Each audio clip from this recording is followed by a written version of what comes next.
नमस्कार। अरुणा विलेचा की पाठशाला में आप सबका स्वागत है। आइए आज हम कक्षा 9वीं कोर्स बी स्पर्श भाग 1 का पाठ 3 तुम कब जाओगे अतिथि के पाठ के बारे में जानें। प्रस्तुत पाठ के रचनाकार हैं शरद जोशी जी।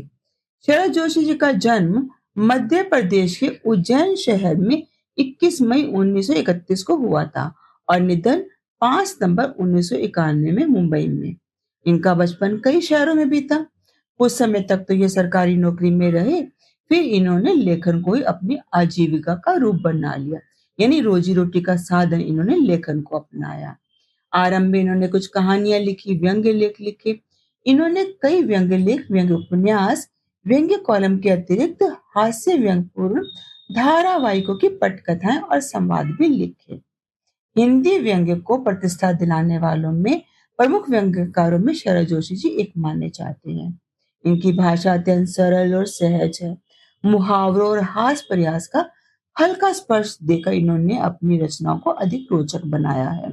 धर्म, अध्यात्म, राजनीति, सामाजिक जीवन, व्यक्तिगत आचरण, कुछ भी जो विषय है वो शरद जोशी की पैनी नजर से बच नहीं सका है।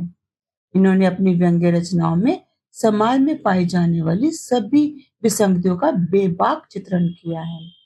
पाठक इनके चित्रों को पढ़कर, इनकी रचनाओं को पढ़कर सोचने पर विवश हो जाते हैं। इनकी प्रमुख कृतियां हैं परिक्रमा, किसी बहाने, जीप पर सवार इल्लियां, तिलिस्म, राह किनारे बैठ, दूसरी सतह प्रतिदिन। इनके 2 व्यंग्य नाटक भी हैं, अंधों का हाथी और एक और गधा। इनका एक उपन्यास है मैं और केवल सिर्फ मैं और सिर्फ कमलमुख बीए।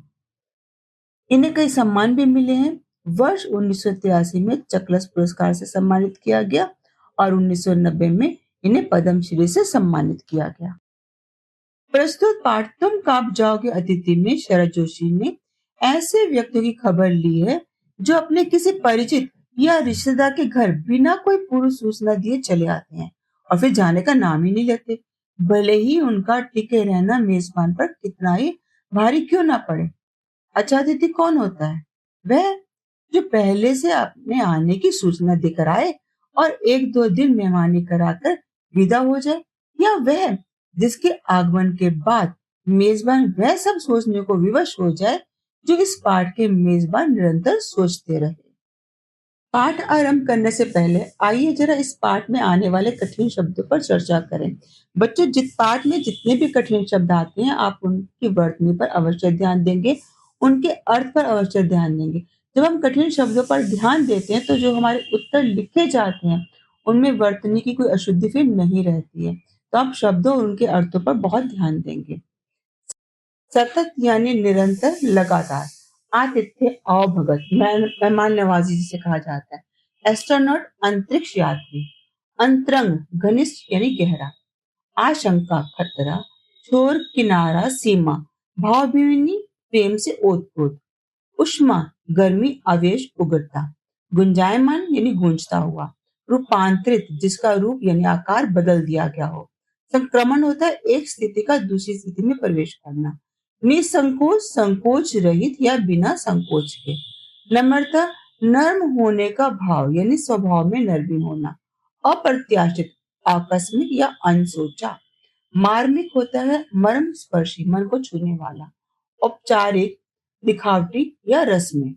निर्मूल, मूल रहित, बिना जड़ का। सौहार्द, मैत्री यानी हृदय की सरलता। चलिए आरंभ करते हैं पाठ। तुम कब जाओगे अतिथि। अब इस कहानी का जो मुख्य नायक है वो अपने घर आए अतिथि से परेशान है। कारण क्या है कि अतिथि के आगमन का आज चतुर्थ दिवस हो गया, यानी चौथा दिन हो गया है और अब बार बार उनके मन में ये प्रश्न आ रहा है कि वो कितने दिन और रुकेगा, वो कब यहाँ से लौट कर जाएगा, वो जा क्यों नहीं रहा। और अतिथि क्या कर रहा है, वो निसंकोच बैठा है और सिगरेट का धुआं फेंके जा रहा है और ठीक सामने कैलेंडर लगा हुआ है। लेखक जो है अपने उस अतिथि को सामने दिखाकर हर बार कैलेंडर की तारीख बदल रहा है ताकि ये दिखाने के लिए कि ताकि वो हिसाब लगा सके कि उसको कई दिन हो गए, अब उसे लौट जाना चाहिए। लेकिन उसकी कोई संभावना नजर नहीं आ रही, उसके हाव भाव से लग नहीं रहा कि अतिथि कहीं जाने की तैयारी कर रहा है। लेखक फिर सोचता है कि जो एस्ट्रोनॉट होते हैं, जो चांद पर जाने वाले होते हैं, क्या वो कभी इतने दिन रुकते हैं? वो भी तो वापस लौट जाते हैं। तो क्या इसे अपने घर की पृथ्वी की याद नहीं आ रही? क्या इसके घर की स्मृति नहीं है? अपने घर ये क्यों नहीं लौट जाना चाहता? क्यों ये इतने दिन तक यहाँ ये रुका हुआ है? बार-बार वो इस तरह को जानना चाहता है। हालाँकि जो अतिथि आया है, वो घर की आर्थिक स्थिति से परिचित हो चुका है और उसके बाद भी वो लौटना नहीं चाह रहा है। तो क्यों नहीं लौटना चाहता? क्या उसको उनका स्वागत का तरीका बड़ा पसंद आया था? कारण ये था कि जिस समय वो मेहमान उनके घर में आया था, अतिथि आया था, तो तब पूरे परिवार ने बड़ी खुशी से उनका स्वागत किया था। लेखक ने स्वागत किया, यहाँ तक कि उसकी पत्नी ने भी सम्मानपूर्वक उसका अभिवादन किया था, नमस्कार किया था और लेखक ने तो उसको गले लगाया था। तो क्या उसको इतना सम्मान पसंद आ गया है कि वो लौटने का नाम ही नहीं ले रहा है? और वो जो लेखक जो है वो परेशान है, अंदर ही अंदर घुट रहा है, क्योंकि उसके मन में एक अज्ञात शंका है। जब वो आया था, तो लेखक प्रसन्न तो हुआ था, लेकिन लेखक का जो बटुआ जो था वो काँप गया था। क्यों? क्योंकि उसको पता है मध्यम वर्गीय परिवार है, वो इतना खर्चा नहीं कर सकते। कोई मेहमान आ जाए तो आवभगत करनी पड़ती है। ऐसे में जो था लेखक घबरा रहा था कि ये कब यहाँ से लौट कर जा पहले दिन रात के खाने को उच्च मध्यम वर्गीय डिनर में बदल दिया। यानी सम्मान के लिए अच्छी चीजें बनाई, 2 सब्जियां, रायता और यहाँ तक कि मीठे का भी प्रबंध किया गया। बड़े उत्साह उमंग के साथ मेहमान नवाजी की गई। इस आशा के साथ कि अगले दिन ये विदा हो जाएगा और यहाँ भी वो परिवार तो ये सोच रहा था कि वे उसे बार-बार रुकने का अनुरोध करेंगे और ये उनके अनुरोध को टाल देगा, रुकेगा नहीं और चला जाएगा। लेकिन ऐसा नहीं हुआ। अगले दिन भी अतिथि वहां रुका रहा। अब जो मेहमान नवाजी करने वाले थे, बेचारे क्या करते? हार कर जो है अपनी अतिथि सुलभ मुस्कान लिए हुए फिर से उसके स्वागत में जुटे हुए हैं। हाँ, अगले दिन भी जो उन्होंने दोपहर का भोजन बनाया, उसको लंच में परिवर्तित कर दिया, यानी अच्छी व्यवस्था की खाने-पीने की। और यहाँ तक कि रात्रि में उन्हें उन्हें सिनेमा भी दिखा दिए, यानी पिक्चर भी दिखाने के लिए ले गए। ये वो क्षण था जब उनके मन में ये तय हो गया था कि अब तो ये यहाँ से विदा हो ही जाएगा। लेकिन ऐसा नहीं हुआ। तीसरा दिन आया, तो तीसरे दिन उसने सबसे पहले क्या कहा उन्होंने कि मैं धोबी को कपड़े देना चाहता हूँ। यानी वो जो कपड़े पहन रखे थे, अब वो कपड़े धुलवाने की नौबत आ गई है। ये जो घटना थी उनके लिए अप्रत्याशित थी, आघात था, उनके मन पे लगने वाली चोट थी। सारा परिवार इस बात को सुनकर स्तब्ध रह गया, क्योंकि बहुत बड़ा आघात लगा।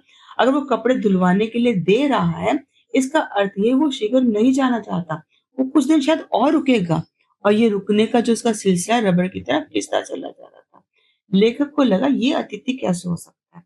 अतिथि तो देवता तुल्य होते हैं, आते और चले जाते। ये अतिथि तो लग ही नहीं रहा। क्यों? क्योंकि ये तो मानव से भी आगे जाकर कहीं राक्षस तो बनने वाला नहीं हो गया। क्योंकि लगातार ये रुके जा रहा है, जाने का नाम नहीं ले रहा। तो जिस तरह से उन्होंने अतिथि का आवभगत किया था, स्वागत किया था, देवता तुल्य माना था, लेकिन अब जो वो ठहर गया है, तो सामान्य मनुष्य की तरह रूप ले लिया है। अब ये रुका हुआ है, कहीं और अधिक ज़्यादा देर तक ना रुक जाए। तो परिवार जो था स्तब्ध था, आघात परिवार को लग चुका था। अतिथि ने जब धोबी को कपड़े देने की बात कही, तो लेखक को लगा कि क्यों ना लॉन्ड्री में दिया जाए। जल्दी धुल के आ जाएँगे और कपड़े धुल के जल्दी आ जाएँगे, तो शायद ये मेहमान भी फिर जल्दी चला जाएगा। और ऐसे में सहज भाव से बनियान पहनी और वो कपड़े देने के लिए लॉन्ड्री के लिए चल पड़े। अब पत्नी को जब पता लगा तो उसने अपनी बड़ी-बड़ी आँखें करके कुछ कुछ पूछने के भाव से चिंता प्रकट की। और उसकी आँखों से लग रहा था कि जैसे वो चिंतित है। वो उसकी आँखों से लग रहा है कि ये मेहमान जा क्यों नहीं रहा? कितने दिन और ये रुकेगा? लेकिन लेखक को कुछ पता नहीं है वो क्या कहता। उसने जो था इनकार कर दिया और ऐसे में जो कपड़े गए भी सही, लॉन्ड्री से धुलकर वापस भी आ गए। लेकिन अतिथि जो का त्यों बना रहा। अब जो कमरे का जो माहौल था वो धीरे-धीरे बदलने लगा। जहाँ वो जिस बिस्तर पे वो सोता था, उसकी चादर बदली जा चुकी थी। जो बातचीत चलती रहती थी, वो बातचीत बदलने लगी। कहाँ तो हँसी के ठहाके गूंजा करते थे कमरे में। अब धीरे-धीरे बातें जो थी बदलने लगी, बातें धीमी होती रही। जितने भी विषय पर वो बातें कर सकते थे, सब पर उन्होंने धीरे-धीरे बातें करते-करते सारे विषय उनके समाप्त हो चुके। परिवार पे, राजनीति पे, रिश्तेदारों पे, फिल्मों पे, हर एक विषय पे वो बातें कर चुके थे। अब बातों के विषय समाप्त होते-होते धीरे-धीरे खत्म हो गए। उनकी बातों की चर्चा ऐसे लगती थी जैसे कोई गेंद उछाल रहा हो, एक टप्पे से एक दूसरे टप्पे तक जाती है और धीरे-धीरे गेंद लुढ़क कर शांत हो जाती है। यानी उसी तरह की बातों की चर्चा जो थी जिस भी विषय पे बात चलती, थोड़ी-सी बात चलती, फिर रुक जाती और बहुत-बहुत देर तक चुप्पी छाई रहती थी। अब माहौल बिल्कुल बदल चुका था। उबाऊ वातावरण बन चुका था, बिल्कुल चुप्पी में बदल गया था। जो भी उनकी भावनाएँ थी, अब वो बदलने लगी थी। लेखक के मन में कहीं गालियों का भाव आने लग गया था, लेकिन प्रकट रूप से वो कुछ कह नहीं पा रहा था। उसको लगता था पता नहीं कौन-सी ऐसी अदृश्य गोंद जिसका ये चिपक गया है, जा ही नहीं रहा। अब सारा परिवार समझ ही नहीं पा रहा है कि ये क्यों नहीं लौट रहा। चाहकर भी पूछ नहीं पा रहे कि तुम कब जाओगे अतिथि? और पत्नी भी जो है उसे पूछना चाहती है, आखिर कब तक टिकेंगे? लेकिन लेखक क्या असहाय कुछ बोल नहीं पा रहा। क्या कह सकता हूँ बेचारा। अब पत्नी ने से कहा कि ठीक है मैं अब खिचड़ी बना रही हूँ। यानी अब नौबत ये आ गई कि खिचड़ी खाकर काम चलाया जाएगा। यानी सत्कार का जो स्तर था, जो डिनर तक था, डिनर से उतरते-उतरते अब खिचड़ी तक पहुँच गया था। यानी अब वो मेहमान की उतनी आवभगत नहीं कर सकते थे, उतना खर्चा वो नहीं कर सकते थे। जो सत्कार की ऊष्मा थी वो समाप्त हो चुकी थी। वो गरिमा, वो पद, वो प्रतिष्ठा जो मेहमान की उनके मन में थी वो धीरे-धीरे खत्म होती चली जा रही थी। लेखक को तो यहाँ तक लगने लगा था कि अगर ये और दिन रुक गया, कहीं ऐसा ना हो कि उपवास रखने की नौबत आ जाए। उनके जो अब आपसी संबंध थे, वो संक्रमण की स्थिति पे पहुँच गए थे। यानी स्थिति में बिल्कुल बदलाव आने वाला था। कहाँ तो वो बड़ी आवभगत से उनका स्वागत किया था, इतना बढ़िया भोजन खिलाया खिलाया था।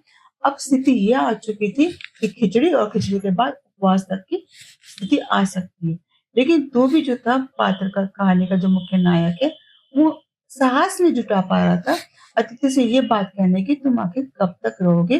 कब तुम यहाँ से प्रस्थान करोगे? लेखक मन ही मन सोच रहा था कि उसे यहाँ रहना अच्छा लग रहा है। दूसरों का यहाँ रहना अच्छा लगता है ये हो सकता है, परंतु अपने घर की तो महत्ता अलग ही है ना। अपने घर को स्वीट होम इसीलिए तो कहा जाता है ताकि लोग दूसरे के घरों की स्वीटनेस को काटने ना दोगे, खत्म ना करें। अब लेखक के मन में एक और विचार आ रहा है। कौन सा विचार आ रहा है? एक वाक्य, एक शब्द आ रहा है गेट आउट का। वो साहस नहीं जुटा पा रहा कि वो उसे गेट आउट कह सके। मन ही मन वो सोच रहा है। लेकिन वो कह नहीं पा रहा है क्योंकि आखिर शराफ़त भी कोई एक चीज़ होती है। कैसे वो मेहमान को कह दे कि गेट आउट। अब लेखक जो कि सोच रहा है कि एक दिन और बीतेगा। जो मेहमान है अपने खर्राटों से एक रात और गुंजायमान करेगा। यानी खर्राटों भरी एक रात और बिताएगा। आने वाली जो सुबह होगी वो 5वें दिन की सुबह होगी। उस सुबह में जब सूर्य दर्शन देंगे तो लेखक को आशा है कि शायद वो अब वो सूरज की किरण उसे प्रेरित कर देगी कि वो यहाँ से चला जाए। और अगर ऐसा नहीं हुआ तो लेखक लड़खड़ा जाएगा।